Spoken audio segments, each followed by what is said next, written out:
মাস ব্যাপী হচ্ছে এগুলো সব আমার নিজের বাড়ির আত্মীয় স্বজন আর কি, কাকি, দাদু, বড়মা সবাই আছে। তো কথা হচ্ছে দীর্ঘ 1 মাস ব্যাপী ওনারা হচ্ছে কার্তিক মাস উপলক্ষে ভগবান দামোদরকে প্রদীপ দেখাইছে, প্লাস সকালে উঠে স্নান করছে।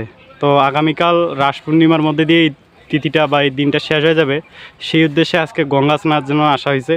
গঙ্গা স্নান বলতে আমরা তো আর ইন্ডিয়ার মধ্যে যেতে পারবো না, তার জন্য যেহেতু প্রত্যেকটা নদী গঙ্গার সাথে কানেক্টেড আছে, তার জন্য বাড়ির পাশে হচ্ছে নদী আছে, সেই নদীতে এসে স্নান করলাম এবং স্নান করে এই যে ব্রত সেটার হচ্ছে সমাপ্তি ঘোষণা করলাম।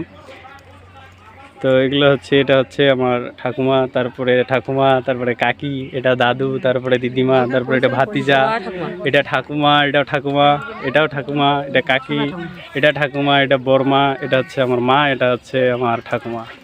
তো কথা হচ্ছে সবাই একবার 2 হাত উপরে তুলিয়া হরে কৃষ্ণ কমা। হ্যাঁ, মুই আগে আগে, তোরা পরে পরে। হরে কৃষ্ণ কৃষ্ণ কৃষ্ণ হরে হরে, হরে রাম রাম রাম হরে হরে, হরি বল। জয় জয় রাধা মাধব কি। আজকে গঙ্গা স্নান কি, গঙ্গা স্নানে উপস্থিত গৌর ভক্তবৃন্দ কি, গৌর ভক্তের পারমার্থিক মঙ্গল কি, আপন আপন গুরুদেব কি, নিতাই গৌর সীতানাথ প্রেমানন্দে, হরি হরি বল।